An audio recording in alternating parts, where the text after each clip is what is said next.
My name is Ava Bennett. I am 30 years old and I am a former architect living in Chicago, Illinois.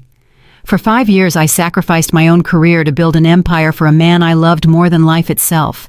I thought we were partners. I thought we were building a future. But I was wrong. I was just a stepping stone. If you are watching this, I need you to listen closely, because what happened to me could happen to anyone who loves too blindly. My husband forced me into a divorce and kicked me out into the freezing rain. My mother-in-law, Patricia, threw a torn, muddy duffel bag at my face and yelled, "Take your trash and get out of my sight, you parasite." I watched the heavy oak doors slam shut. I was homeless, penniless, broken. Shivering under a bus stop awning, I opened the bag. I froze. My heart stopped beating. Inside was not my old clothes. Inside was a dusty ledger containing access codes to a Swiss account with $25 million and the original deed to the very land my husband's company was built on. Patricia thought she was throwing away my late father's junk. She did not know she just handed me the weapon to destroy them all. If you have ever felt the sting of betrayal, or if you have ever had to rebuild your life from zero, please hit that like button right now. It helps this story reach other women who might be suffering in silence. Subscribe to the channel so you never miss a moment of this journey, because trust me, you are going to want to see how this ends. And please drop a comment telling me which city you are watching from and what time it is there. I read every single one. Now, let me take you back to the moment my life fell apart. It was a Tuesday evening and the air in our penthouse was suffocating. I had spent all day preparing Julian's favorite dinner to celebrate his company's new merger. I was wearing the dress he liked, the navy blue one that made me look like the perfect trophy wife. But when Julian walked through the door, he did not look at the food. He did not look at me. He walked straight to the marble coffee table and slammed a thick envelope down. The sound echoed off the walls like a gunshot. I reached for it, my hands trembling. On the cover, in bold black letters, were the words, "Petition for Dissolution of Marriage." I looked up at him, trying to find a trace of the man I married, but his eyes were cold, dead. I asked him, "What is this, Julian? Is this a joke?" He poured himself a drink and said, "Sign it, Ava. It is over. I need you out of this house by tonight." I could not breathe. I told him I am not signing anything. We have a life together. I helped you build this company. I designed the headquarters. Julian laughed. It was a cruel, dry sound. He said, "You designed a building, Ava, but I own it," and read the prenup again. "You get nothing if you initiate the divorce, but I am generous. If you sign now, I will give you $5,000 to find a place to rent." $5,000 for 5 years of my life, for 5 years of being his unpaid consultant, his housekeeper, his emotional support. I stood up, my anger finally overriding my shock. I told him, "I will take half. I will sue you for everything." Julian stepped closer to me, towering over me. His voice dropped to a whisper, a dangerous hiss. He said, "You can try. But remember, your mother is in the Serenity Care Center. Who do you think pays those bills, Ava? It costs $12,000 a month to keep her on that life support. You sign this paper and she stays. You fight me, and I cut the funding tomorrow. She will be on the street before lunch." My blood ran cold. He knew my weak point. My mother was everything to me. She was the only family I had left after my father died last year. Julian was using my dying mother as leverage. I felt tears stinging my eyes. I was trapped. Just then, the door to our master bedroom opened. I froze. Walking out was Jessica. She was Julian's 24-year-old personal assistant, the girl I had treated like a little sister, the girl I had mentored. She was not wearing her office clothes. She was wearing my silk robe, the expensive hand-stitched robe Julian had bought me for our anniversary last year. She walked over to Julian and wrapped her arms around his waist, resting her head on his shoulder. She looked at me with a smirk that made my stomach turn. Then she did something that shattered the last piece of my heart. She placed her hand on her stomach and rubbed it gently. She said, "Hurry up and sign it, Ava. My morning sickness is getting worse, and I really need to turn your office into a nursery. Our son needs the space." The room spun. Pregnant. She was pregnant. In my home. With my husband. Wearing my clothes. I looked at Julian. He didn't even look ashamed. He looked proud. He placed his hand over hers on her belly. He said you heard her. We are starting a real family now. We need this done. I felt like I was going to throw up. The betrayal was so deep, it felt physical, like a knife twisting in my gut. I looked at the papers, then I looked at Jessica's smug face. I thought about my mother lying in that hospital bed, helpless. I picked up the pen. My hand was shaking so hard I could barely hold it.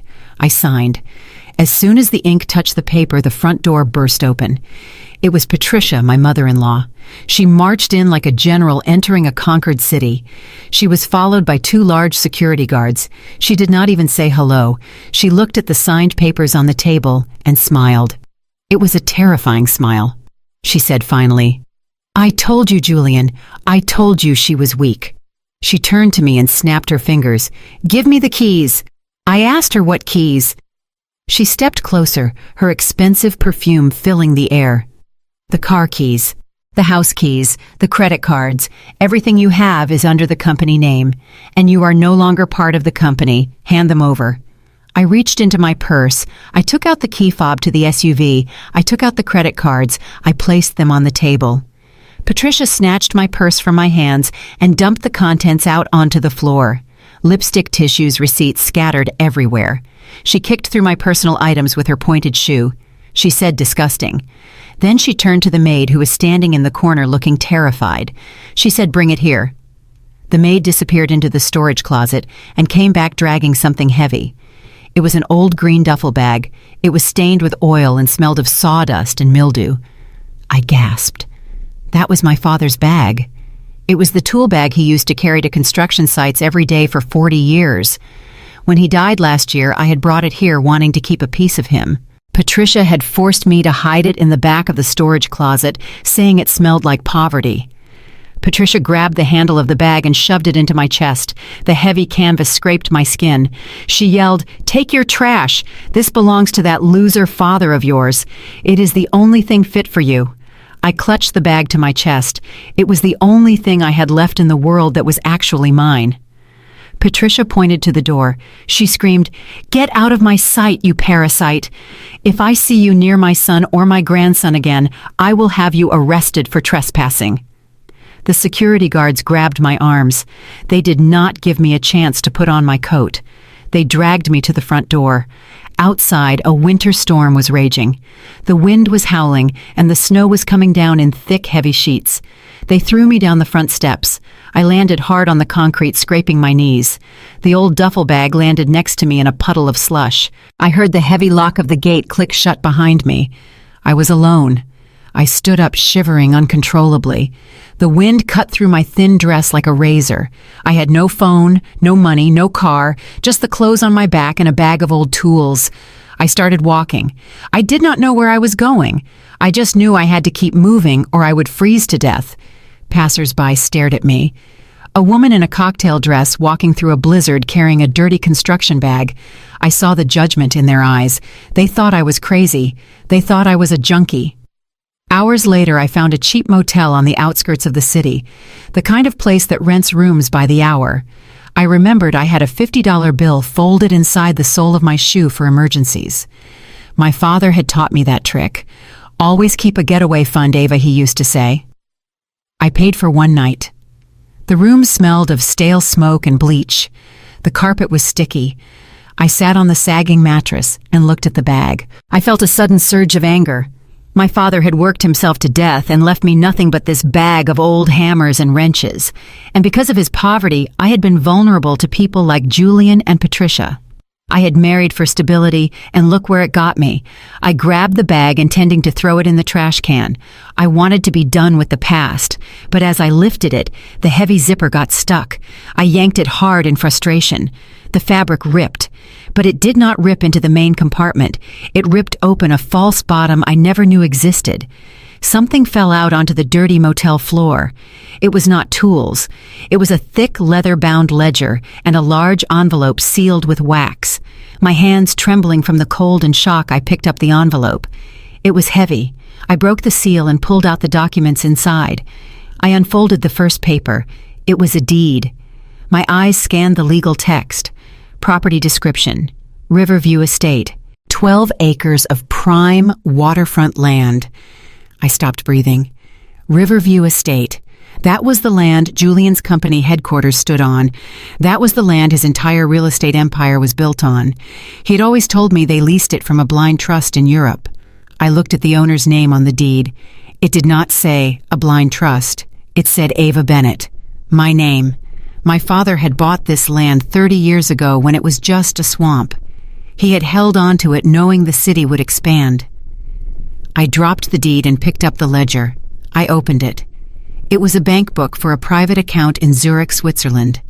There was a note clipped to the first page in my father's handwriting. It read, "My dearest Ava, I pretended to be poor because I wanted you to find a man who loved you for your heart, not your inheritance. I wanted you to build your own character, but if you are reading this, it means I am gone, and you are in trouble. This money is the royalties from the patents I sold quietly over the years. It is yours now. Use it wisely." I looked at the balance at the bottom of the page. $25 million. I sat there in that dingy motel room while the neon sign outside buzzed and flickered. Patricia had called this bag trash. She had thrown it at me to humiliate me.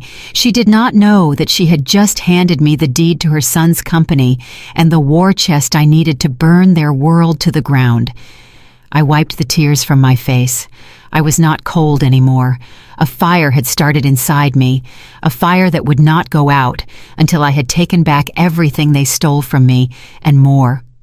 I picked up the phone in the motel room. I knew exactly who I needed to call. My sister-in-law, Nia. The only person in that family who hated them as much as I did. The game was just beginning. I sat on the edge of the sagging mattress staring at that ugly green duffel bag. The fluorescent light of the motel room flickered overhead, casting long, twitching shadows against the peeling wallpaper. The room smelled of stale cigarettes and despair, but right now, the most suffocating thing in the room was that bag. It sat there on the stained carpet like a mocking reminder of my entire life. My father's tool bag. The canvas was worn thin in places, stained with grease and oil from 40 years of manual labor. Patricia was right. It was trash. And I was trash for carrying it. A wave of bitter anger rose up in my chest. It was a hot, ugly feeling directed solely at my father. I loved him, but right now, I hated him too. I hated that he lived his whole life as a poor handyman, fixing other people's leaky faucets while we scraped by on coupons and leftovers. I hated that his poverty had made me so desperate for security that I fell into the arms of a man like Julian. If my father had been successful, if he had left me something more than a bag of rusty wrenches, maybe I would have had the confidence to stand on my own. Maybe I would not be sitting in a $10 motel room shivering and homeless. I stood up and grabbed the handle of the bag. I was going to throw it out. I did not want his legacy. I did not want the weight of his failure dragging me down anymore. I was going to dump it in the dumpster behind the motel and walk away. I tried to unzip the main compartment to see if there was anything salvageable inside, maybe a hammer I could sell for food money, but the zipper was stuck. It was rusted shut from years of neglect. I tugged at it. It didn't move. I pulled harder, my frustration boiling over into a scream. Why did everything in my life have to be a struggle? Why couldn't just one thing be easy? I yanked the zipper with all my strength, screaming through my gritted teeth. The fabric did not unzip. It tore. The old rotten canvas ripped right along the bottom seam, but instead of heavy steel tools crashing onto the floor, there was silence. I stopped breathing. The tools did not fall out because they were secured in the top loops. The rip had exposed a false bottom, a hidden compartment that was sewn into the base of the bag. Something slid out from the hidden space. It was not a wrench. It was a thick leather-bound portfolio wrapped in plastic to keep it dry. I dropped the bag and fell to my knees. My hands were shaking so bad I could barely peel away the plastic. Inside the leather portfolio were 3 things: a letter, a bank book, and a thick legal document with a government seal. I picked up the letter first. It was handwritten on yellow legal pad paper. I recognized the slant of the letters immediately. It was my father's handwriting. My throat tightened. I unfolded the paper. It read, "My dearest Ava, if you are reading this, it means I am gone. And if you have found this hiding place, it probably means you have hit rock bottom. I am sorry I had to leave you this way." I wiped a tear from my cheek and continued reading. He wrote, "You always knew me as a handyman, Ava, a simple man who fixed things. But I never told you about my life before you were born. I was an engineer. I spent my nights inventing. I hold 12 patents for industrial hydraulic systems that are used in every major construction site in America. I sold the rights to those patents quietly over the years. I made a fortune, Ava, a fortune I never spent. My heart was pounding against my ribs like a trapped bird. An engineer, a fortune." The letter continued. "I saw how money changed people. I saw how it made them greedy and cruel. When your mother passed, I decided to raise you without it. I wanted you to build your own character. I wanted you to find a man who loved you for your heart and your mind, not your bank account. I wanted to protect you. But I also knew the world is a cruel place. So I saved everything for you, every penny. I was going to give it to you on your 30th birthday, but the cancer took me too fast. I sobbed aloud, the sound echoing in the empty room. He had cancer. He never told me. He suffered in silence to save money for me." The letter ended with one final paragraph. "If you are reading this, it means the man you chose did not pass the test. It means you are alone, but you are not helpless. Use what is in this bag to dry your tears. Then use it to take back your life. I love you, my little architect." I put the letter down, my tears falling onto the carpet. I reached for the bank book. It was a private ledger for a holding trust in Zurich. I opened it to the last entry dated 2 weeks before he died. Balance. I had to blink to make sure I was seeing clearly. I counted the zeros. Once, twice, 3 times. $25 million. 25 million. I sat back on my heels, gasping for air. I was not just rich, I was wealthy.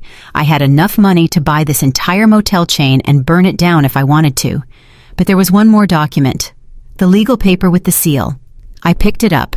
It was a property deed, an original deed of trust for a parcel of land in downtown Chicago. I scanned the address, 1001 Riverview Drive. My blood ran cold. I knew that address. I knew it better than my own name. 1001 Riverview Drive was the location of Julian's company headquarters, the gleaming 60-story glass tower that I had designed, the building that was the crown jewel of his empire. Julian had always told me the company leased the land from a mysterious European investment firm. He complained about the rent every month, saying the landlords were sharks. I looked at the line that said, "Owner of record." It said, "Arthur Bennett. Transferable upon death to Ava Bennett. My father owned the land, and now I own the land. My father had been Julian's landlord the entire time, and now I was Julian's landlord." The tears on my face stopped. The sadness that was crushing my chest a moment ago began to evaporate, replaced by something else, something hotter, something sharper. I looked at the date on the lease agreement attached to the back of the deed. Expiration date, 2 days from now. If the lease was not renewed by the owner within 48 hours, the tenant would face immediate eviction, and the property rights, including any structures built upon the land, would revert to the landowner. I felt a smile spread across my face. It was not a happy smile. It was a cold, dangerous smile. Julian had kicked me out of his house because he owned the deed. He did not know that I owned the ground his house stood on. He threw me out like trash. He gave me this bag to mock me, but inside this bag was his death warrant. I stood up. I clutched the documents to my chest. I was no longer the shivering, broken woman who walked into this room. I walked over to the cracked mirror above the sink. I looked at my reflection. My mascara was running, my hair was a mess, and my dress was torn. But my eyes were clear. I was not a victim anymore. I was the owner of the Riverview estate. I was a multimillionaire, and I was about to become Julian's worst nightmare. I sat on that motel bed for a long time, staring at the documents that could change everything. I had $25 million and a deed to a prime piece of real estate. But as the adrenaline started to fade, a terrifying realization washed over me. I was an architect. I knew how to design buildings. I knew how to calculate load-bearing walls and draft blueprints. I did not know how to destroy a corporation. I did not know how to navigate complex property laws or how to evade the army of lawyers Julian and Patricia had on their payroll. If I walked into their office tomorrow waving these papers, they would crush me. They would find a loophole. They would bury me in litigation for decades until my money ran out. I needed a weapon, not a physical one, but a legal one. I needed a shark, someone who knew the law better than they did, someone who was not afraid of the Monroe family, someone who had a reason to hate them just as much as I did. There was only one person in the world who fit that description: Nia. Nia was Julian's sister-in-law. She was married to Julian's older brother Marcus, but you would never see her at the family galas or the charity dinners. Patricia had made sure of that. Patricia hated Nia with a venomous passion that went beyond simple dislike. It was pure, unadulterated racism.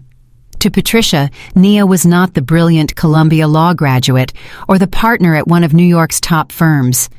To Patricia, Nia was simply that black woman who corrupted her eldest son. I remembered the first time I met Nia at a Thanksgiving dinner 5 years ago. Patricia had refused to let Nia sit at the main table. She had set a place for her at the small folding table in the kitchen with the staff. I saw the pain in Nia's eyes that day. I saw how she held her head high and refused to let them see her cry. Since that day, Nia and I had shared a silent bond. The bond of outsiders. I reached for the motel phone. My fingers trembled as I dialed the number I had memorized years ago. It rang once, twice. Then a voice answered. It was sharp, professional, but tired. "This is Nia Monroe." I took a deep breath. "Nia, it is Ava." There was a pause. Then her voice softened instantly, losing its corporate edge. "Ava, oh my God. I heard what happened. Marcus told me Julian filed the papers. Are you okay? Where are you?" "I am safe," I said, my voice cracking. "I am at a motel off the interstate."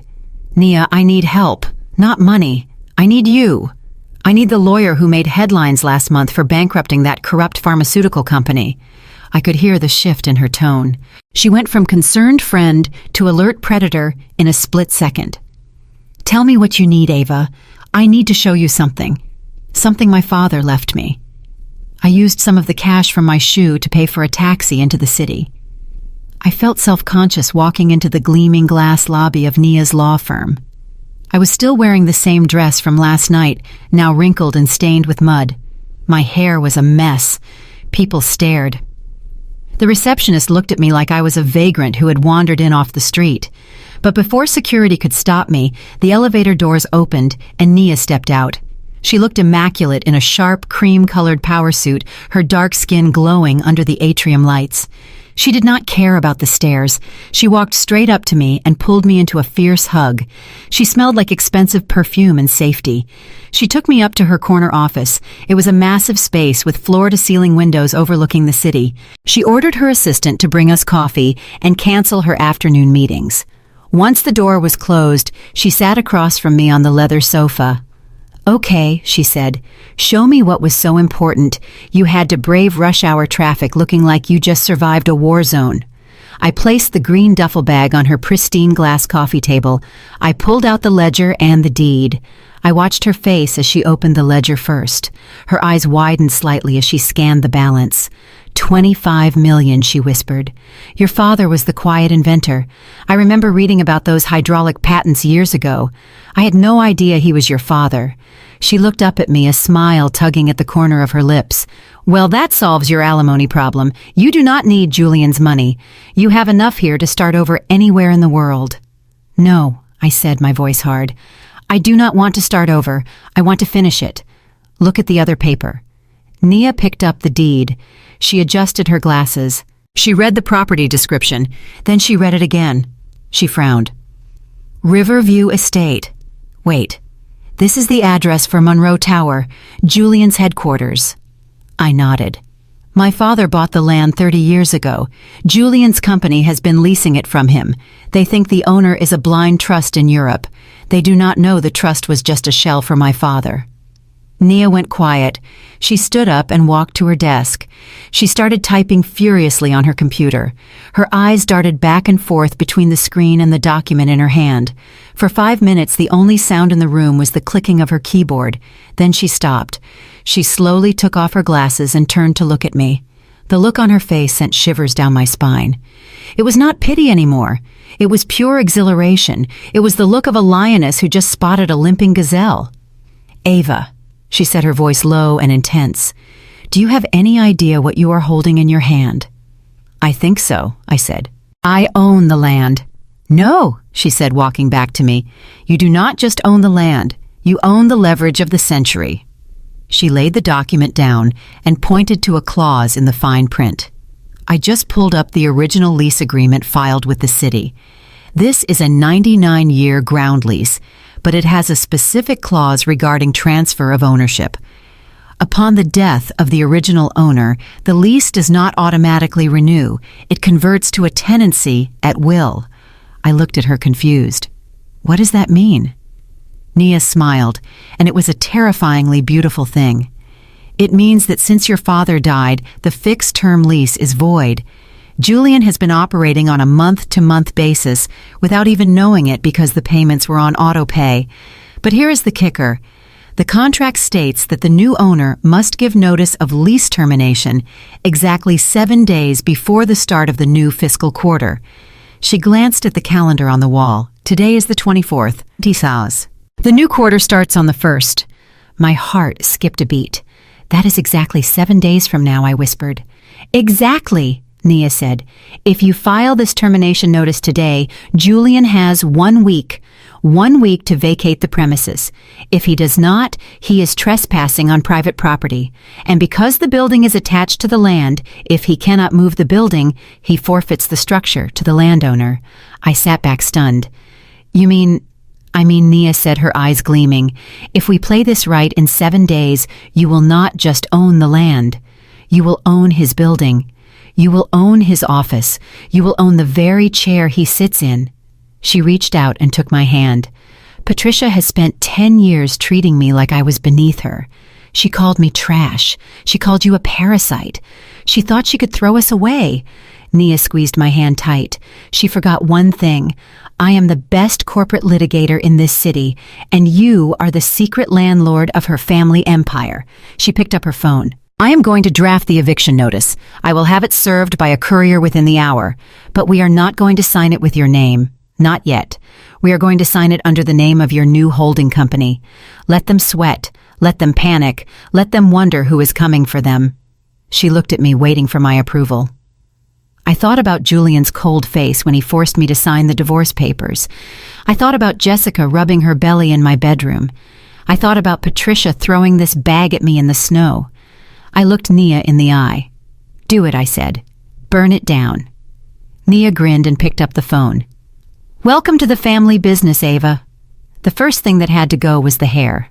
For 5 years, Julian had insisted I keep it long and flowing because he said it made me look feminine and submissive. He liked to wrap his hand around it when we went to gala dinners, pulling me close like a prized show pony. Sitting in the stylist chair at an upscale salon in downtown Chicago, I looked at myself in the mirror one last time. I saw the tired eyes of a woman who had been discarded. I saw the ghost of the wife who begged for affection. I told the stylist to cut it all off. I wanted a sharp-angled bob, something severe, something that said, "Do not touch me." As the scissors snipped away, the long brown locks fell to the floor in clumps. With every piece that fell, I felt a weight lifting off my shoulders. I was shedding the skin of the victim. I was cutting away the fear, the hesitation, and the desperate need to please a man who never loved me. When the stylist finished, I did not recognize the woman staring back at me. Her neck was exposed, her jawline was sharp. She looked dangerous. I did not stop there. Nia took me to a high-end boutique. I walked past the floral dresses and soft pastel cardigans that the old Ava would have worn. I went straight to the power suits. I chose structured blazers in charcoal and black tailored trousers and stilettos that sounded like gunshots when they hit the pavement. I was not dressing to be looked at anymore. I was dressing to be listened to. While I was transforming my exterior, Nia was busy building my armor. We sat in her conference room surrounded by stacks of legal documents. She slid a thick binder across the mahogany table. She told me to sign at the bottom. "This is the incorporation paperwork for your new identity." I looked at the name printed in bold letters at the top. Phoenix Holdings, LLC. I looked at Nia and smiled. The phoenix, the bird that rises from the ashes. It was perfect. Nia explained the strategy. Phoenix Holdings was now the official owner of the Riverview estate. It was a shell company designed to protect my anonymity.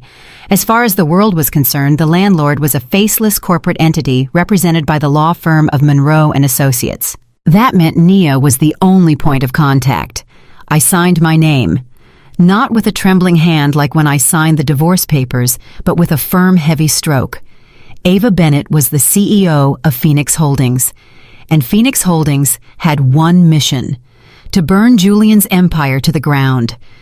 Then came the moment we had been waiting for, the first ripple of panic. We were sitting in Nia's office drinking espresso when her desk phone rang. Nia looked at the caller ID and held up a finger. "It is him," she whispered. She pressed the speaker button so I could hear. Julian's voice filled the room. He was not calm. He was shouting. "Nia, what the hell is going on? My accounting department just got a notice that our lease has been terminated. They are saying we have 7 days to vacate. Is this a joke?" I sat there frozen in my chair, clutching my coffee cup. Hearing his voice usually made me flinch. It usually made me feel small. But today, listening to the panic in his tone, I felt something different. I felt power. Nia leaned back in her chair, her voice cool and detached. "Hello, Julian." "No, it is not a joke. The property has changed hands. The previous owner passed away, and the new ownership group, Phoenix Holdings, has decided not to renew your lease. They want to redevelop the land." I heard Julian slam something down on his desk. "Redevelop. Are they insane? Do they know who I am? I have the fall gala launch in this building in 3 days. I have investors coming from Tokyo and London. I cannot move a headquarters in a week." Nia took a sip of her coffee. "That sounds like a personal problem, Julian. The law is clear. Your lease expired. You are currently a tenant at will. The new owners are within their rights to evict you." Julian's voice cracked. He was desperate. "Nia, you have to fix this. You are a lawyer. Find a loophole. Sue them. Do something. I cannot lose this location. My entire brand is tied to this address. If I lose this building before the launch, the stock price will tank. The board will eat me alive." I watched Nia's eyes twinkle. She was enjoying this just as much as I was. "I am sorry, Julian," she said, "but I cannot represent you. Conflict of interest, remember. Mother made it very clear that I am not part of the family business. Besides, I am already representing the landlord." There was a dead silence on the other end of the line. "You are representing them," Julian whispered. "You are helping them kick your own brother out on the street." "I am representing a client," Nia said sharply. "Just like you represent your investors. It is strictly business, Julian. Isn't that what you always told me when you cut me out of the family trust? It is just business." Julian started cursing. He threatened to call the mayor. He threatened to call the governor. He sounded like a spoiled child who had just had his favorite toy taken away. Nia interrupted him. "Listen, Julian, the owners of Phoenix Holdings are very private people, but they are willing to grant a meeting. They said if you want to negotiate an extension, you have to do it in person. I will meet them anywhere," Julian said quickly. "Tell me where. I will write them a check right now. I will double the rent. Just get me a meeting." Nia looked at me. I nodded. "They will meet you in 2 days," she said, "but not at your office, and not at mine. They want to meet on neutral ground." "Fine," Julian snapped. "Where?" Nia paused for effect. "The old Motel 6 on the interstate. Room 104. I had to cover my mouth to stop a laugh escaping. Room 104 was the room where I had stayed the night he kicked me out. The room where I found the deed." "The motel," Julian asked, his voice confused. "Why the hell would a billion-dollar investment group want to meet at a dump like that?" "Maybe they like to see how humble you can be," Nia said. "They will see you in 48 hours. Do not be late. And Julian, bring your checkbook." She hung up the phone. We sat there in silence for a second, and then we both burst out laughing. It was a hysterical release of tension. "He has no idea," I said, wiping tears from my eyes. "He thinks he can just buy his way out of this. He thinks he is going to meet some old corporate banker." Nia stood up and walked to the window, looking out at the city skyline. "He is running scared, Ava. I checked the market news this morning. He has leveraged everything on this new project. If the launch fails, if he loses the building, his loans will be called in. He will be bankrupt within a month." I stood up and walked over to stand beside her. My reflection in the glass looked strong. The short hair framed a face that was no longer soft. "He is not just going to be bankrupt," I said. "He is going to be humiliated." I thought about the bag, the torn, muddy bag he and his mother had laughed at. I turned to Nia. "I need one more thing." "What is that?" she asked. "I need a car. But not just any car. I want the most expensive car in the city. And I need a dress that says I own the room. When I walk into that motel room, I want him to know exactly what he threw away." Nia grinned. "Leave it to me. By the time we are done with him, he will wish he had never been born." That night I lay in bed in Nia's guest room, but I could not sleep. I kept replaying the phone call in my head. Julian's fear was like music to me. For the first time in 5 years, I was not the one worrying about the future. I was the one controlling it. I pulled out the old ledger from my father. I ran my hand over the leather cover. "Thank you, Dad," I whispered into the dark. "You wanted me to find a man who loved me. For me. I didn't find that. But I found something better. I found myself. And in 2 days, Julian was going to meet her too.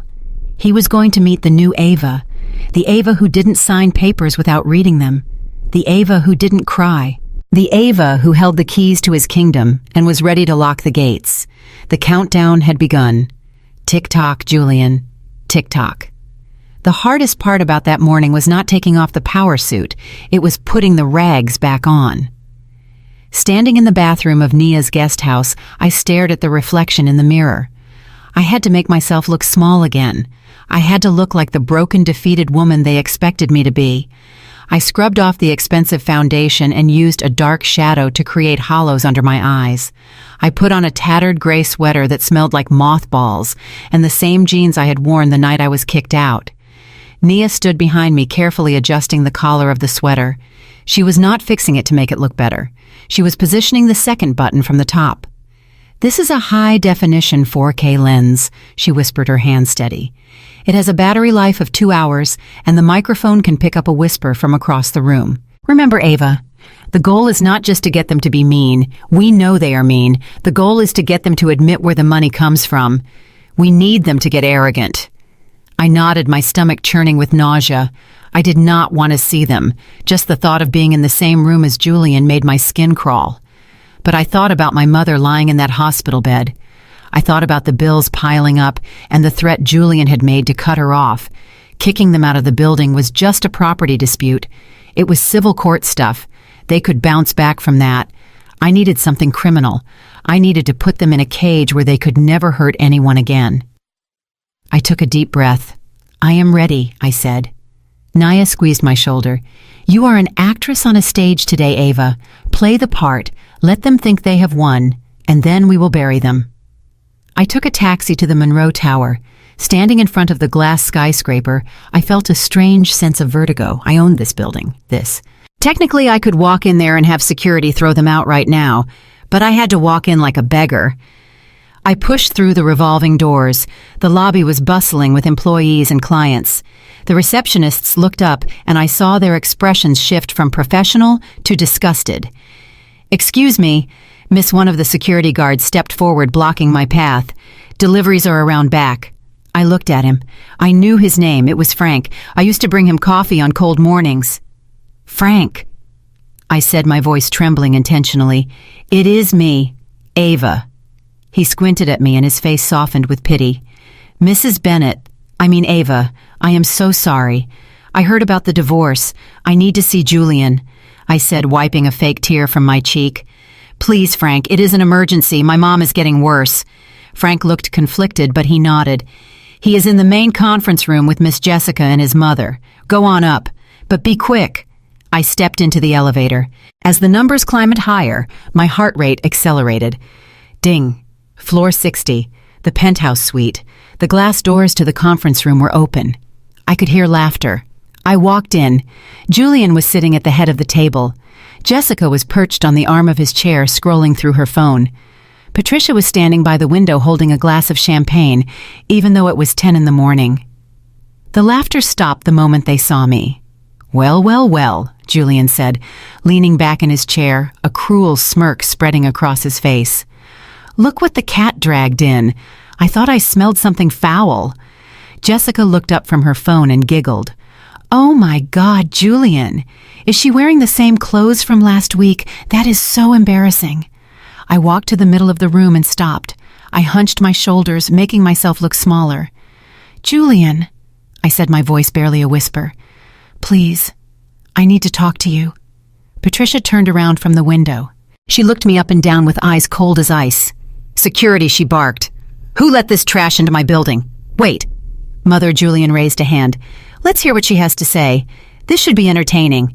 He looked at Jessica. "Babe, turn on the live stream. Our followers will love this." The ex-wife crawling back. Jessica's eyes lit up. She tapped her phone screen and held it up, pointing the camera directly at my face.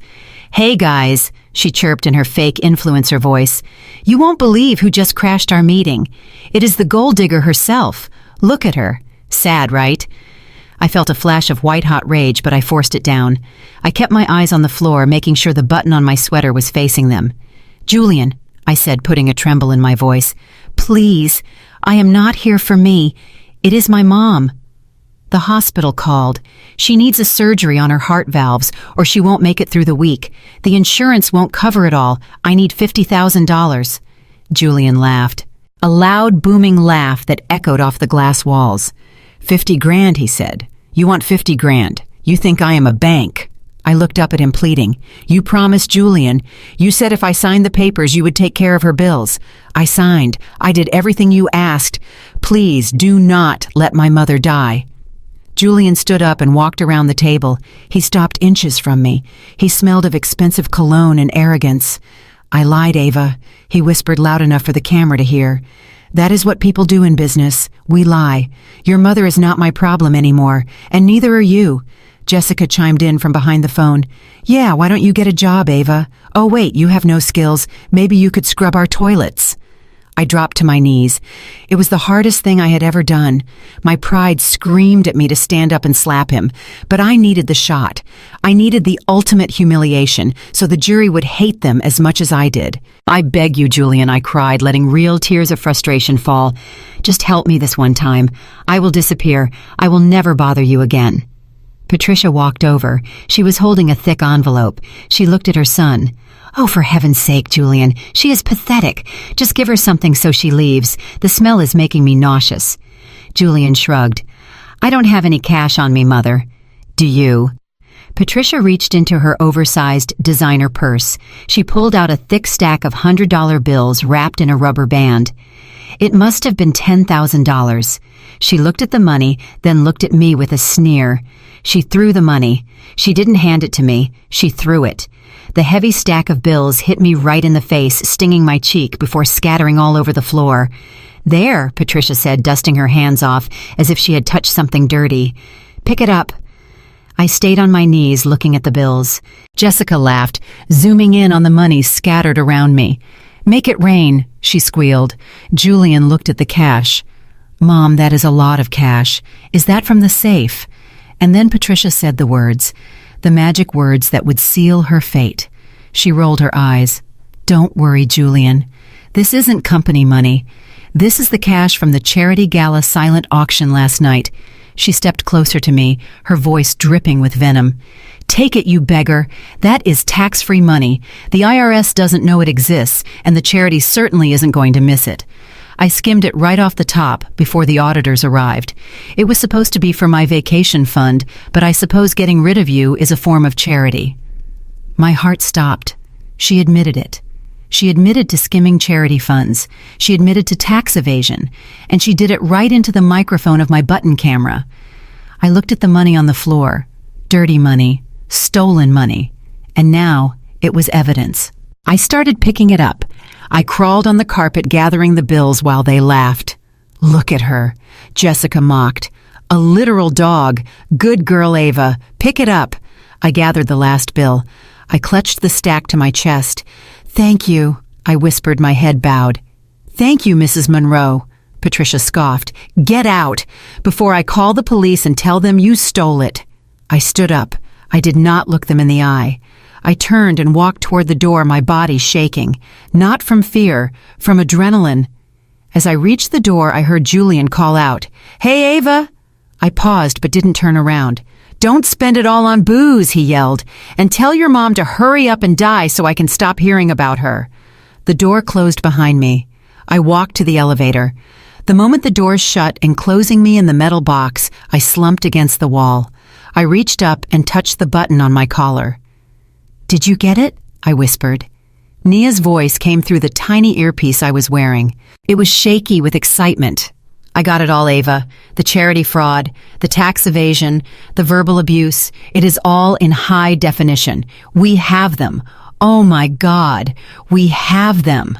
I looked down at the stack of money in my hand, $10,000 of stolen charity money. I looked at my reflection in the elevator doors. The tears were drying on my face. I am not a beggar, I said to myself. I am the executioner, and the trial is about to begin. The invitation said Black Tie Masquerade. It was the perfect cover. Julian was throwing a lavish engagement party for himself and Jessica, but he was disguising it as a charity fundraiser to attract investors. He needed cash fast.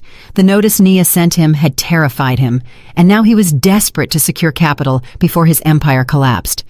He spent hundreds of thousands of dollars on this party, renting the most expensive ballroom in Chicago, filling it with imported orchids and flowing champagne. He was spending money he did not have to impress people who did not care. I stood outside the double doors, my heart hammering against my ribs, not from fear, but from anticipation. I was wearing a blood-red silk gown that clung to every curve, a dress the old Ava would never have dared to wear. My short hair was styled in sleek waves, and half my face was covered by an intricate gold mask encrusted with rubies. I was not Ava Bennett tonight. I was Miss V, the mysterious representative of Phoenix Holdings, the woman holding the axe above Julian's neck. Nia stood beside me in a stunning emerald dress. She adjusted my mask slightly. Remember, she whispered, "You are not his wife. You are the money. He loves money more than he ever loved you. Use that." I nodded. I touched the diamond pendant around my neck. It was not just jewelry, it was a high-fidelity recording device. The doors opened. We stepped into the ballroom. The noise hit me first.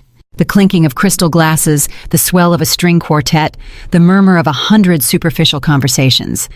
The room was a sea of tuxedos and designer gowns. And there he was.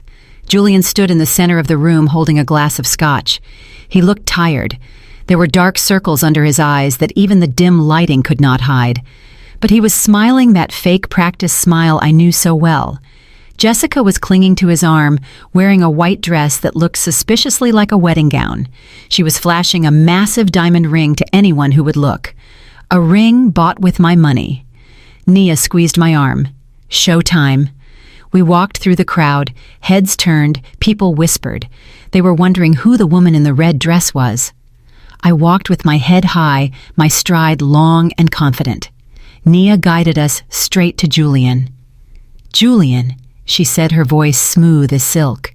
He turned around.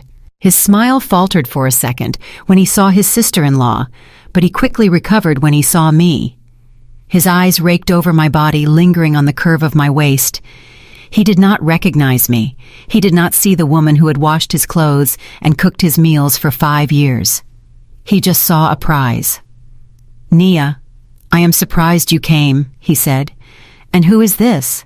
Nia gestured to me. "Julian, I would like you to meet Ms. V. She represents a private European equity firm. They are looking for aggressive real estate opportunities in Chicago. I told her about your upcoming project." Julian's eyes lit up. It was like watching a shark smell blood. He straightened his tie. He puffed out his chest. "Ms. V," he said, extending his hand. "It is an honor. Please forgive the mask, but I assume you value your privacy." I took his hand. His skin felt clammy. "I do," I said, lowering my voice an octave, making it husky and accented. In my business, privacy is power. Nia tells me you are a man of vision, Julian. He held onto my hand a little too long. Vision is my middle name, he said smoothly. I am building the future of this city. You should let me show you the models for the new complex. Jessica tugged on his arm, looking at me with narrow, jealous eyes. Julian, baby, aren't you going to introduce me? Julian looked at her like she was an annoyance. Oh yes, this is Jessica, my fiancée. I looked at Jessica. I looked at the woman who had destroyed my home. Charmed, I said coldly. Julian turned his back on Jessica, effectively cutting her out of the conversation. Ms. V, let's go somewhere quieter. The acoustics in here are terrible for business. He led me to the VIP balcony overlooking the ballroom. It was secluded, shadowed, and perfect for a confession. He signaled a waiter to bring us drinks. So he said, leaning against the railing, Nia says your firm has deep pockets. I have a gap in my bridge financing for the new tower. A minor gap, really. $5 million. If you come in now, I can offer you a 20% return in 6 months. I took a sip of champagne. I watched him sweat. $5 million is not a problem for my firm, I said. But we do strict due diligence. I heard rumors, Julian. Rumors about a messy divorce. Julian laughed. It was a nervous sound. Divorce? He scoffed. It is hardly messy. It is finalized. My ex-wife is history. I leaned in closer. Is she? I asked. I heard she was contesting the assets. My partners do not like legal complications. If she comes back claiming half your company, my investment would be at risk. Julian waved his hand dismissively. She cannot claim anything. She is a nobody, a mouse. I plucked her out of poverty and gave her a life she didn't deserve. And when I was done with her, I made sure she went back to the gutter where she belongs. My grip tightened on the stem of my glass. I wanted to smash it in his face, but I needed more. I needed the legal admission. But surely I pressed the courts favor the wife, unless you had a very strong prenuptial agreement. Julian smirked. He looked around to make sure no one was listening. Then he leaned in close to my ear. His breath smelled of alcohol and lies. Let me tell you a secret, Ms. V. In business, you have to be 2 steps ahead. The prenup she signed 5 years ago, it was solid. But just to be safe, I had my lawyers backdate a waiver of spousal support. I traced her signature from a birthday card she gave me.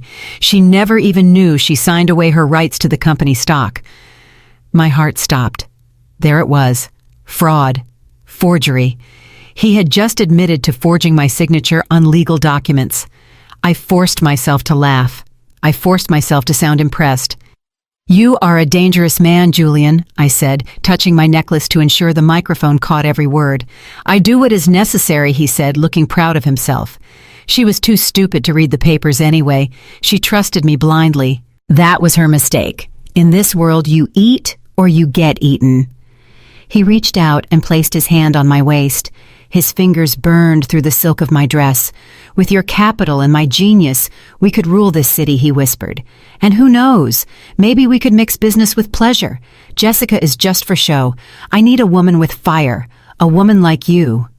I felt bile rising in my throat. He was hitting on his own ex-wife while his pregnant fiancée was downstairs. He was disgusting on every level. I stepped back, removing his hand from my waist. You make a very compelling pitch, Julian, I said. He grinned, thinking he had won. So do we have a deal? I looked at him through the eye holes of the mask. I looked deep into his soulless eyes. I will have my associates review the terms, I said. You will hear from me very soon.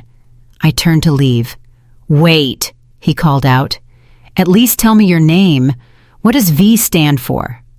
I stopped. I looked back at him over my shoulder. Vengeance, I said. He frowned. Vengeance. That is an unusual name. It is a family name, I said. I walked away, leaving him standing on the balcony. I walked down the stairs, my legs shaking. I found Nia by the bar. Did you get it? She asked, scanning my face. I nodded. I touched the pendant. He admitted everything. The forgery, the hidden assets. He even hit on me while trashing me. Nia's eyes narrowed. Good. Let's get out of here. The air in this place is poisonous. As we walked toward the exit, I saw Jessica. She was standing alone by the chocolate fountain looking miserable. Julian was nowhere to be seen. I almost felt sorry for her. Almost. But then I remembered the smirk on her face when she rubbed her belly in my bedroom. We walked out into the cool night air. I pulled the mask off my face and took a deep breath. The recording was safe. The evidence was secured. Julian thought he had just charmed a new investor. He thought he had secured his future. He didn't know that he had just confessed his crimes to the very woman he tried to destroy. He didn't know that the check I was going to write him wasn't for $5 million. It was a check for a one-way ticket to prison, and I couldn't wait to see his face when he tried to cash it. The morning sun hit the glass windows of Nia's office, but there was no warmth in the light for Julian Monroe. I sat in the adjoining room watching the live feed from the hidden camera we had planted in his office during the gala. It was cruel, perhaps, to watch a man unravel in real time, but after what he did to me, cruelty felt like justice. Julian was pacing back and forth his expensive Italian loafers, wearing a path into the carpet. He looked like a man who had not slept in days. His tie was loosened, his hair was disheveled, and he was screaming into his phone. "I cannot lose the building," he roared. "Do you hear me? I have the Japanese investors flying in tomorrow morning. If they see a foreclosure notice on the front door, the deal is dead. I am dead." He slammed the phone down and looked at Patricia, who was sitting on his leather sofa. For the first time ever, my mother-in-law looked old. Her face was pale, her hands clutching a glass of water that shook violently. "They are not just evicting us." "Julian," Patricia hissed. "I spoke to my contact at the city planning office. Phoenix Holdings filed a permit application this morning. They are not looking for a new tenant. They are looking for a demolition crew." "Demolition?" Julian gasped. He sank into his chair. "They are going to tear down Monroe Tower." "Yes," Patricia said, her voice trembling with rage. "They want to level it. They want to build a mid-range shopping mall." "A shopping mall, Julian. They are going to turn your legacy into a food court." I had to cover my mouth to keep from laughing aloud. "A shopping mall. That was my idea." I knew nothing would hurt Julian's ego more than replacing his architectural masterpiece with a pretzel stand and a discount shoe store. Julian grabbed his hair, pulling at it. "This cannot be happening. I thought Ms. V was going to wire the funds. She said she was interested. She said she wanted to partner with me." He grabbed his phone again. I watched on the screen as he dialed the number for Ms. V. In my hand, the burner phone buzzed. I looked at the screen. Calling Julian Monroe. I let it ring. Once, twice, 3 times. Then I sent it to voicemail. On the monitor, Julian threw his phone across the room. "She is ghosting me," he screamed. "The bitch is ghosting me." Just then the intercom buzzed. "Mr. Monroe," his assistant's voice came through, sounding terrified. "Ms. Monroe is on line 1. She says she has an update from the landlord." Julian lunged for the phone. He put it on speaker. "Nia," he shouted, "fix this. Tell them I will pay double. Tell them I will pay triple. I will name the building after them. Just stop the demolition order." I listened to Nia's voice, cool and professional, coming through the speaker. "I am afraid it is too late for that, Julian. The chairman of Phoenix Holdings is adamant. He believes the energy of the current building is bad for business. He wants a fresh start." "Bad energy?" Julian sputtered. "It is a skyscraper, not a yoga studio. Nia, you have to get me a meeting. I need to talk to this chairman face to face. I can charm him. You know I can. I just need 5 minutes." Nia paused. The silence stretched out agonizingly long. "There is one opening," she said slowly. "The chairman is flying in this afternoon to inspect the property boundaries. He is a very private man, Julian. He does not like corporate boardrooms. He wants to see the original residential annex." "The residential annex?" Julian asked, confused. "You mean the old house, the one behind the tower?" "Yes," Nia said. "The house where you used to live. The house where you lived with Ava." I saw Julian flinch at the mention of my name. "Why would he want to meet there?" Julian asked. "That place has been empty since I kicked Ava out. The heat is off. It is freezing." "He is an eccentric man," Nia said. "He insists on meeting there. He wants to see the land from the perspective of the original owner, your late father-in-law. He will be there at 4 o'clock sharp. If you are not there, he signs the demolition order at 4:01. "I will be there," Julian said quickly. "I will be there." He hung up. He looked at Patricia. "We have a chance, Mom. We just have to convince this guy that the tower is worth saving. Get the financial reports. Get the projections. We need to look successful. We cannot let him smell desperation." Patricia stood up, smoothing her skirt. "I will get the papers. You fix your hair. You look like a lunatic." I turned off the monitor. I stood up and walked into Nia's office. She was already packing her briefcase. She looked at me and grinned. "Did you hear that?" she asked. "I heard it," I said. "He thinks he is going to charm the chairman." Nia laughed. "He is going to be very surprised when he finds out the chairman is a chairwoman." I walked over to the window. The snow was falling again, covering Chicago in a blanket of white. It looked peaceful, but inside me a storm was raging. "I am going back to the house," I whispered. "The house where I spent 5 years trying to be the perfect wife. The house where I cooked thousands of meals that went uneaten. The house where I cried myself to sleep while he was out with Jessica. The house where he threw me out like garbage." "Are you ready?" Nia asked, coming up beside me. I turned to look at her. "I was not ready yesterday," I said. "But today I am ready to burn it all down." We spent the next 2 hours preparing. I did not wear the red dress this time. That was for Miss V. That was for the seduction. Today, I wore white. A stark, tailored white wool coat over a white suit. I looked like a ghost. I looked like mourning. Nia drove us to the property. As we pulled up the long driveway, my stomach tightened. The house looked exactly the same. The large Victorian windows, the wraparound porch, the oak tree in the front yard. It was a beautiful house, a house meant for a happy family. But as I stepped out of the car into the cold winter air, I felt the ghosts of my past greeting me. I remembered standing on this porch 3 days ago, shivering in the rain, clutching that torn bag. I remembered the sound of the lock clicking shut. I walked up the steps. I did not knock. I had the keys. I owned this house. I unlocked the door and stepped inside. The air was stale and cold, just as Julian had said. The furniture was still there, covered in dust sheets. It looked like a tomb. Nia followed me in. "They will be here in 10 minutes, she said, checking her watch. "Where do you want to do it?" "The living room," I said, pointing to the large archway. "That is where he told me he wanted a divorce. That is where Jessica came out of the bedroom. It ends where it began."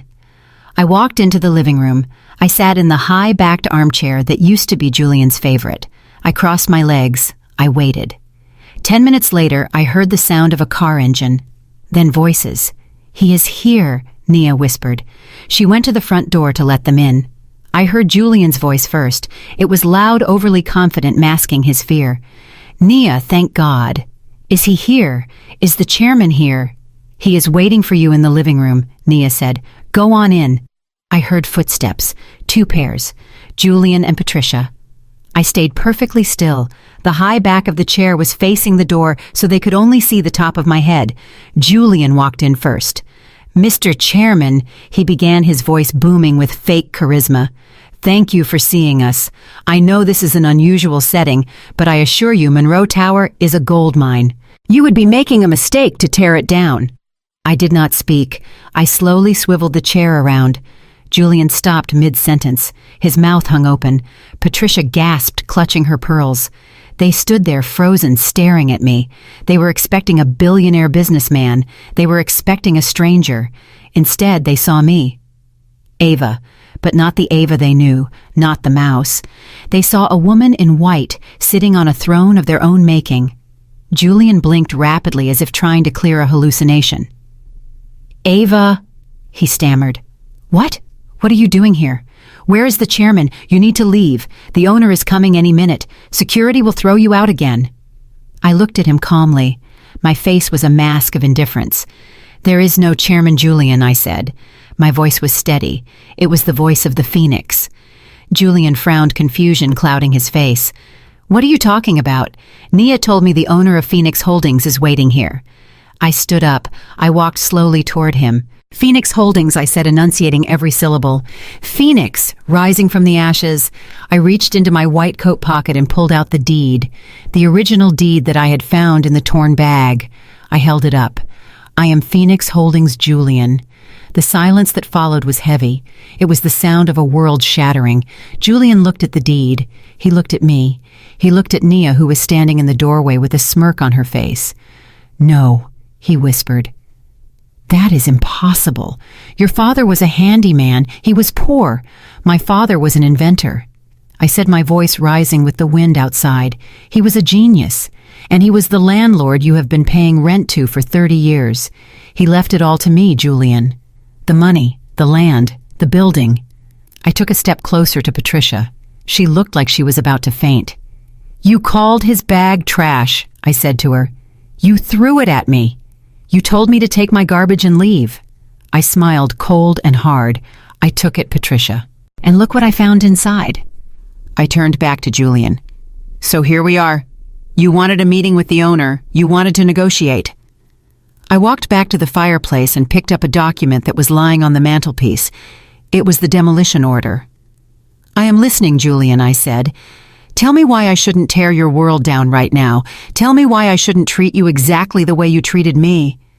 Julian fell to his knees. It was not a calculated move this time. His legs just gave out. Ava, he choked out. Please. I didn't know. Ignorance is not a defense, I said, looking down at him. You have 5 minutes to convince me not to sign this order. And Julian, I leaned in close. Don't lie. I hate liars. The elevator ride to the 60th floor felt like an ascension. A week ago, I had ridden this same elevator, huddled in the corner, wearing a sweater that smelled of mothballs, praying that no one would look at me. I had been a ghost in my own life, invisible and trembling. But today, the woman reflected in the polished brass doors was not a ghost. She was a force of nature. I adjusted the lapel of my black Armani suit. It was tailored to perfection, sharp enough to cut glass. On my feet were 6-inch stilettos encrusted with diamonds that caught the overhead lights with every step. I was not wearing the mask of Ms. V today, and I was not wearing the rags of the beggar. I was wearing my own face, but it was painted with a confidence that made me unrecognizable. Beside me, Nia checked her watch. She looked at me and smiled. Are you ready to meet your subjects? She asked. I took a deep breath, letting the cold air of the air-conditioned elevator fill my lungs. I was born ready, I said. The elevator chimed. The doors slid open. We walked down the long corridor toward the main boardroom. I could hear the murmur of voices before we even reached the double glass doors.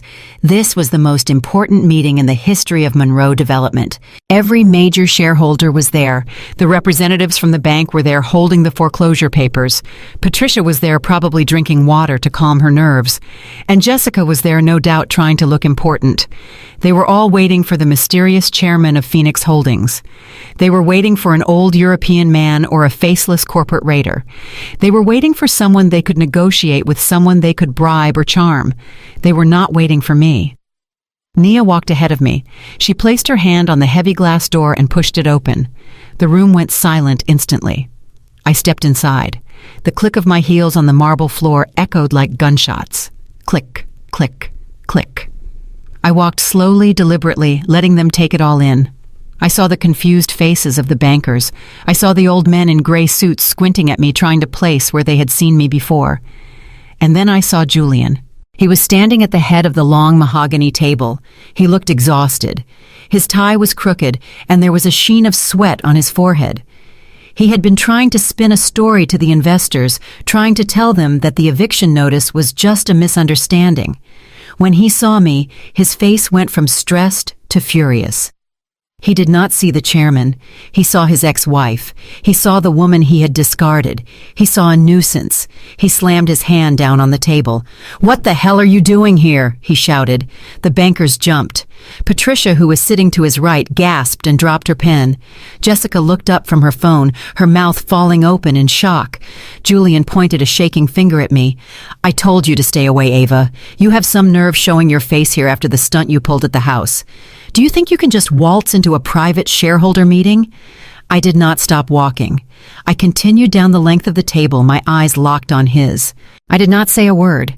Julian's face turned a deep, ugly shade of red. He looked at the security guard standing in the corner. "Frank, get her out of here," he screamed. "Why are you just standing there? This woman is trespassing. She is a disturbed ex-employee and she is harassing me. Drag her out." Frank the guard looked at me. He looked at the suit. He looked at the diamonds. And then he looked at Julian. He didn't move. Julian slammed his fist on the table again.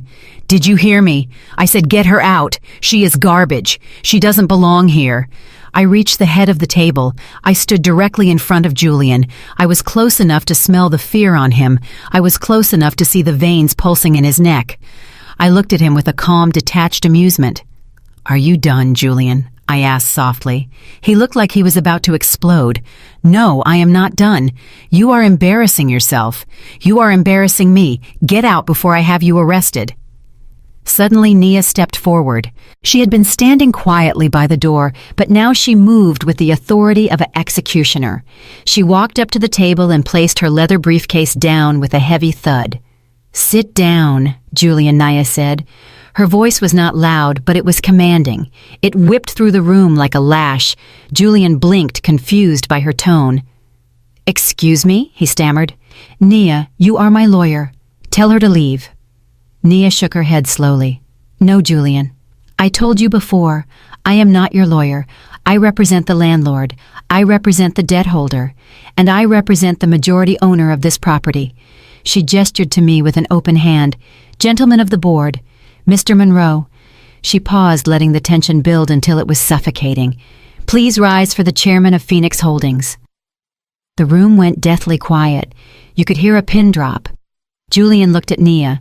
Then he looked at me. He let out a nervous, incredulous laugh. What he wheezed. "That is a joke, right? Ava is the chairman. She is a housewife, Nia. She doesn't even have a job." Nia did not smile. She reached into her briefcase and pulled out the thick stack of legal documents. She slid them down the center of the table so they landed right in front of the lead banker. "These are the incorporation papers," Nia announced to the room. "And here is the deed to the land this building sits on. And here is the note of purchase for the outstanding debt that Monroe Development owes to the bank. As of this morning, Phoenix Holdings has acquired your loans." The banker picked up the papers. He adjusted his glasses. He scanned the documents rapidly. He looked up at Julian. His face was pale. "It is true, Mr. Monroe," he said, his voice shaking. "The deed is in her name. The loans have been transferred." He looked at me and stood up hastily, buttoning his jacket. "Ms. Bennett," he said, bowing his head slightly. "I had no idea. We are honored to have you here." One by one, the shareholders stood up. These men who had never looked at me twice when I was just Julian's wife were now scrambling to show respect to the woman who held their financial fate in her hands. Julian was the only one left standing. He looked around the room frantically like a trapped animal. "No," he shouted. "No, this is impossible. She is lying. She stole those papers. That is my land. My father built this company." Nia leaned in close to him. "Your father built the company, Julian, but her father owned the ground it stands on, and now she owns you." I finally spoke. I looked at the chair Julian was standing in front of, the chairman's chair, the leather seat he had prized above everything else. "You are in my seat, Julian," I said. He stared at me, his eyes wide with horror and disbelief. He looked at Patricia for help, but his mother was sitting frozen in her chair, her face gray as ash. She knew. She realized that the trash bag she threw at me had contained her destruction. Julian looked at Jessica. She was shrinking back in her seat, trying to make herself invisible. Julian looked back at me. "Ava," he whispered, "please." "Move," I said. It was a simple command, but it carried the weight of 5 years of silence, 5 years of abuse, 5 years of being told I was nothing. Julian trembled. He looked at the investors watching him. He realized he had no choice. Slowly, painfully, he stepped aside. I walked around the table. I smoothed my skirt, and I sat down. I placed my hands on the mahogany table. I looked down the long row of faces. "Thank you all for coming," I said, my voice clear and strong. "I am Ava Bennett, and we have a lot of changes to make." Julian was standing awkwardly to my left, stripped of his power, stripped of his dignity in front of the entire city. "Security," I said, looking at Frank. "Yes, ma'am," Frank answered immediately, stepping forward. "Please escort Mr. Monroe to the guest seating area," I said. "He is no longer a voting member of this board. He is here simply as a courtesy." Julian opened his mouth to protest, but Frank put a heavy hand on his shoulder. "This way," Sir Frank grunted. I watched as my ex-husband was led away from the head of the table. I watched him sink into a small plastic chair against the wall. I turned my attention back to the room. "Now," I said, "let's talk about the future. Or should I say, let's talk about the eviction." The look of terror on their faces was worth every single tear I had ever cried. The meeting had officially begun. The room was so quiet you could hear the hum of the air conditioning vents. 20 of the most powerful men in Chicago were staring at me, waiting for me to speak, waiting for the new chairman to lay out the vision for the future. But I was not here to give a PowerPoint presentation on profit margins or architectural blueprints. I was here to perform an autopsy on a living company. I did not say a word. I simply reached into my briefcase and pulled out a small silver remote control. I pointed it at the ceiling-mounted projector. The massive screen behind me lowered with a soft mechanical whir. Julian was sitting in the corner in his plastic chair, looking like he wanted to vomit. Patricia was gripping the edge of the mahogany table, her knuckles white. Jessica was scrolling frantically on her phone, probably trying to book a flight out of the country. I looked at Julian. "You asked me why I am here," I said, my voice calm and steady. "You asked the board to believe that you are a victim, that I am just a bitter ex-wife trying to ruin your reputation." I pressed a button on the remote. The screen flickered to life. "Let's see what the truth looks like," I said. The first video appeared. It was grainy, shaky footage filmed from a low angle. It was the footage from the button camera on my sweater the day I came to beg for money. The audio was crystal clear. The boardroom watched in horror as they saw Julian and Jessica mocking me. They saw me on my knees, begging for help from my dying mother. They saw the cruelty in Julian's eyes. But then came the money shot. Literally. On the screen, Patricia reached into her bag and threw the stack of cash at my face. The audio boomed through the surround sound speakers. "This is the cash from the charity gala silent auction last night. Take it, you beggar. That is tax-free money. The IRS doesn't know it exists, and the charity certainly isn't going to miss it." I skimmed it right off the top. A collective gasp went through the room. I hit pause on the frame where the money was midair, hitting my face. I turned to the lead banker from Goldman Trust. "Mr. Henderson," I asked, "does your bank knowingly finance organizations that engage in charity fraud and tax evasion?" Mr. Henderson looked like he had swallowed a lemon. He turned to Patricia. "Mrs. Monroe," he said, his voice icy, "is that true? Did you embezzle funds from the Children's Hospital Gala?" Patricia stood up her chair, scraping loudly against the floor. "It is a lie," she shrieked, pointing a trembling finger at the screen. "That is a deepfake, AI generated." She made it up. "I never said that. I didn't argue. I just pressed the next button." A document appeared on the screen next to the video. It was a forensic accounting report Nia had commissioned. "This is a comparison of the gala's reported income versus the actual donations," I explained. "There is exactly a $50,000 discrepancy. And here is a deposit slip into Patricia Monroe's personal Cayman Islands account for $40,000 dated the day after the gala. The other $10,000 she threw at me." Patricia slumped back into her chair. She looked small, defeated. The other board members were already inching their chairs away from her as if she had a contagious disease. But I wasn't done. I looked at Julian. "Now about the company financials," I said. "You told these investors that Monroe Tower was fully leased. You told them revenue was up 30%. You told them the new project was fully funded." Julian wiped sweat from his upper lip. "It is funded," he stammered. "I have the commitments." I pressed the remote again. The screen changed. Now it was the footage from the masquerade ball. The camera angle was hidden behind the gold mask, but the audio was perfect. The room listened as Julian's voice filled the air. "Let me tell you a secret, Ms. V. In business, you have to be 2 steps ahead. The prenup she signed 5 years ago, it was solid. But just to be safe, I had my lawyers backdate a waiver of spousal support. I traced her signature from a birthday card she gave me. She never even knew she signed away her rights. I let the recording play a few seconds longer. She was too stupid to read the papers anyway. She trusted me blindly." I paused the video. I looked at the lawyers sitting at the far end of the table. Forgery, I stated flatly. Fraud, perjury, and admission of bad faith in a contract. The lead attorney for the bank took off his glasses and rubbed his eyes. This voids everything, he muttered. The divorce settlement, the asset division. If he forged her signature on the waiver, the entire separation agreement is null and void.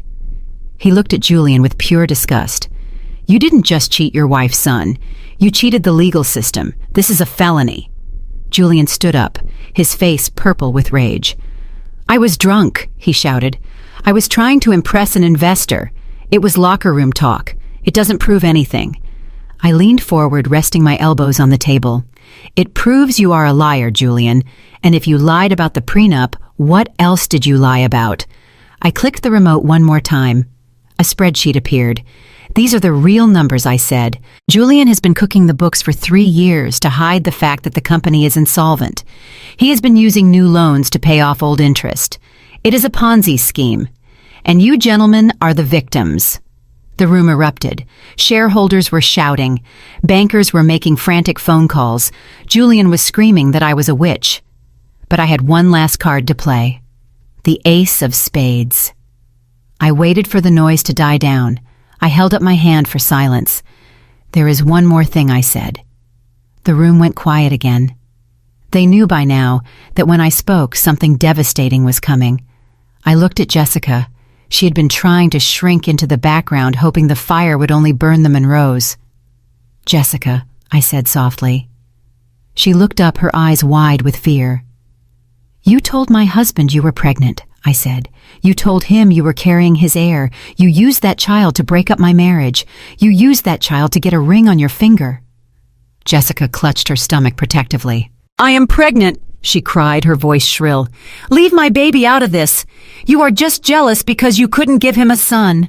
Julian stepped forward, finding a shred of courage. Leave her alone, Ava, he growled. You have taken my company. You have taken my money. Do not go after my family. That is my son she is carrying. I smiled. It was a sad smile. Julian, I said, you really are the biggest fool in this room. I aimed the remote at the screen for the final time. This video was not from a button camera. It was high-definition security footage from the bridal salon where Jessica had gone yesterday to try on her wedding dress. Nia had subpoenaed it this morning after a tip-off from a disgruntled sales clerk. The video showed Jessica standing in the fitting room. She was alone. She looked in the mirror. She took a sip from a flask she had hidden in her purse, and then she reached under her shirt. She unbuckled a strap, and she pulled out a large silicone pad, the fake belly. She threw it on the chair and sighed, rubbing her flat stomach. On the video, she picked up her phone and made a call. The audio from the dressing room security captured her side of the conversation perfectly. Hey, babe, she said into the phone. Yeah, I am at the fitting. God, this fake belly is so itchy. I cannot wait until the wedding is over so I can have the miscarriage. I am thinking I will stage a fall down the stairs next week. Yeah. Once I have the ring, he is stuck with me anyway. He is such an idiot. He actually believes he has super sperm. The video ended. The screen went black. The silence in the boardroom was heavier than lead. It was absolute. Slowly, every head turned to look at Jessica. She was sitting there, her hand still clutching the foam pad under her dress. Her face was the color of chalk. Julian stood frozen. He looked like a statue. He looked at the screen, then he looked at Jessica's stomach. He took a step toward her. You are not pregnant, he whispered. Jessica started to cry. Julian, baby, let me explain. It was just a little white lie. I did it because I love you so much. I knew you wouldn't leave her unless you had a reason. I did it for us. Julian didn't hear her. His world was collapsing. The company was gone. His mother was a criminal, and the woman he destroyed his life for was a fraud. He looked at me. For the first time in 5 years, he really looked at me. He saw the woman who had loved him when he was nobody. The woman who had built his home. The woman who had stood by him. And he realized he had thrown a diamond into the mud to pick up a piece of broken glass. He let out a sound that wasn't quite a scream and wasn't quite a sob. It was the sound of a man whose soul was being ripped out, He lunged at Jessica. "You lied to me," he screamed, tackling her chair. "You ruined everything." Frank, the security guard, moved fast. He grabbed Julian in a headlock and pulled him off before he could hurt her. Jessica fell to the floor, the silicone belly popping out from under her dress and sliding across the polished marble. It spun around and came to a stop at my feet. I looked down at the fake belly. Then I looked up at Julian, who was thrashing in Frank's grip, weeping like a child. I stood up. I smoothed my suit. I picked up my briefcase. "Gentlemen," I said, addressing the stunned board members, "I think this meeting is adjourned. My lawyers will be in touch regarding the liquidation of assets." I turned to Naya. "Let's go," I said. "The air in here is getting stale." I walked out of the room. I walked past Patricia, who was sobbing into her hands. I walked past Jessica, who was curled up on the floor. I walked past Julian, who was begging me to come back. I didn't look back, not once. I walked out of the glass tower that my father's land supported. I had walked in as a victim. I walked out as a legend. The silence in the boardroom did not last long. Just as I turned to leave, the double doors at the far end of the corridor burst open with a crash that shook the glass walls. FBI. Nobody move. A dozen agents in tactical gear swarmed into the room. They were followed by a team of uniformed police officers, and behind them, the flashing cameras of the business press. Naya had timed this perfectly. She had filed the evidence of fraud and embezzlement with the federal authorities 3 hours ago, and she had tipped off the media that the arrest of the century was about to happen at Monroe Tower. I stood back near the window watching the chaos unfold. It was like watching a house of cards collapse in a hurricane. The agents moved straight for Julian and Patricia. "Mr. Monroe, Mrs. Monroe, you are under arrest for securities fraud, tax evasion, and embezzlement." The moment the handcuffs clicked onto Patricia's wrists, she lost her composure completely. The icy, sophisticated matriarch vanished, replaced by a terrified, shrieking old woman. "No," she screamed, struggling against the agent. "Do not touch me. It was him. It was my son. He made me do it."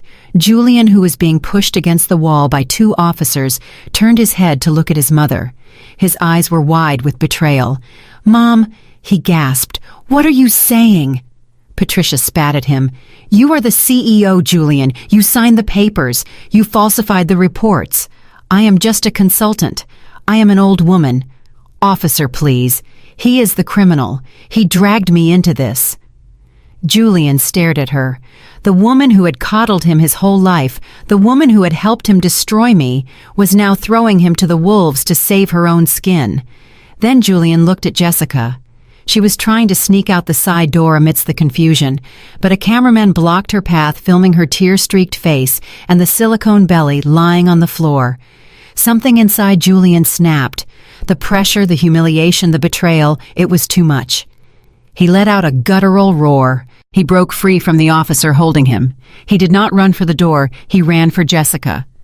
"You ruined me!" he screamed, lunging at her. "You fake! You liar!" He grabbed her by the throat. They crashed into the refreshment table, sending crystal pitchers and coffee cups shattering to the floor. The room erupted. The press went wild, flashing photos of the Monroe family destroying each other. It was live on every business channel in America. The fall of the House of Monroe was not dignified. It was violent and ugly. The police tackled Julian, dragging him off a screaming Jessica. They pressed his face into the broken glass on the floor. I watched it all without blinking. I felt Nia stand beside me. "It is done," she whispered. But I had one last thing to say. I walked over to where the police were hauling Julian and Patricia up from the floor. They looked at me. Their clothes were torn, their hair wild, their eyes filled with hate and fear. "Wait," I said to the officers, "just a moment." The officers paused out of respect for the new owner of the building. I signaled to Frank, the security guard. He knew what to do. He went to the corner of the room where I had left my briefcase. But he didn't bring the briefcase. He brought the bag. The old, torn, muddy green duffel bag. The bag they had thrown at me in the snow. I took the bag from Frank. I walked up to Patricia. I held it out to her. "You have 24 hours to vacate my property," I said, my voice cutting through the noise of the room. "I am seizing the penthouse, the cars, and the accounts to pay back the creditors. You have nothing left." Patricia stared at the bag, the symbol of the poverty she had mocked. but I continued. However, I am feeling generous today. You will need something to carry your personal effects in when you get out of prison. I shoved the bag into her handcuffed hands. Take it, I said, cold and hard. Patricia flinched as the rough canvas touched her skin. Why, she whispered, tears streaming down her face. Why are you doing this? I leaned in close so only she could hear. Because it suits you, Patricia. It is trash. And now, so are you. I turned to the officers. Get this garbage out of my building. As they dragged them away, kicking and screaming past the flashing cameras, I felt a weight lift off my chest that I hadn't realized I was carrying. The air in the room suddenly felt cleaner. I looked at Nia. She was smiling.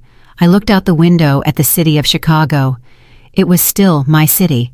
But now I wasn't just living in it. I owned it. 6 months have passed since that day in the boardroom. The snow has melted and spring has come to Chicago. The city looks different from up here.